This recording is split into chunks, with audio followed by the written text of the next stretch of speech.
today you went to CASE District VII conference event. It was really exciting to get involved with the CASE organization. They really provide kind of the best practices for the education industry. And, it's an exciting new space for us in the past few years to get more involved with our higher ed marketing clients. So it was exciting to see all the schools in kind of the Western region at this event. There was a lot of conversation about fundraising and donor and alumni relations. We at No Research do a lot of work to support enrollment marketing.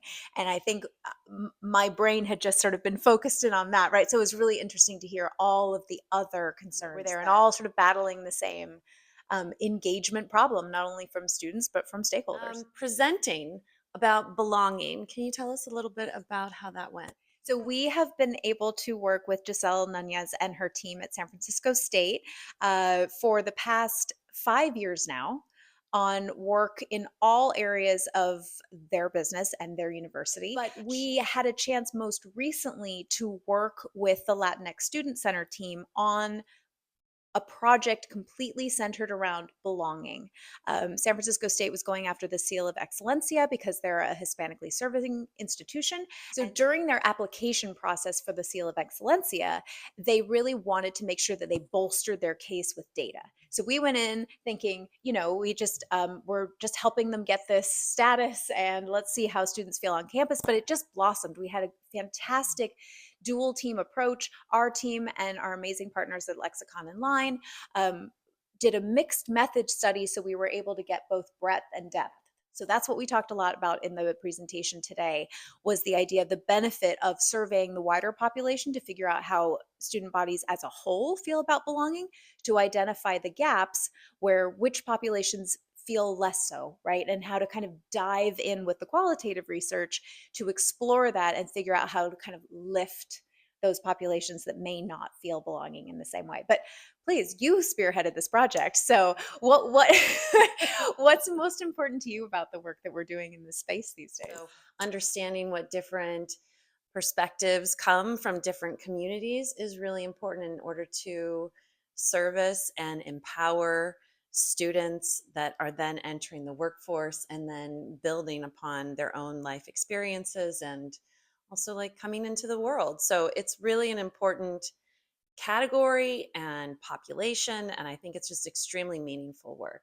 And it was great to hear the audience react so positively to it as well, because I think we were making them think about what populations on your campus, right? It may not be the Latinx or Latina community in everyone's cases, but what populations are you concerned about that you should, take a look at to make sure you're serving them well? So just the energy in the room was amazingly positive about how to track and improve student experiences. And honestly, one of the best parts about this work is that we can tie it to other research being done in the space, proving that feeling belonging on campus and therefore success and graduation as a student directly impacts people's career path and happiness and belonging later in life. So it's amazing stuff to be a part of, really, and to be able to share with the audience today. Yeah, yeah, absolutely. I think it's really important. I believe in it. It's the third rung on Maslow's hierarchy of needs. So it's for everyone. Um, what do you think? What do you think the big takeaways from the conference overall will be? For folks that might be interested in learning more. Let's Trick see. question. No, I know. Well, it's interesting going to a higher education event in early March of 2025. I will tell you that. I think adversity, how to manage in very shaky times, how to both communicate with your staff, your departments, your students, your staff, when there is so much unknown and so much potentially affecting these schools and universities. I really think it was a great space for everyone to be together this week, to realize how everyone is going through similar challenges and kind of trade creative solutions about how to think about it and how to communicate about it.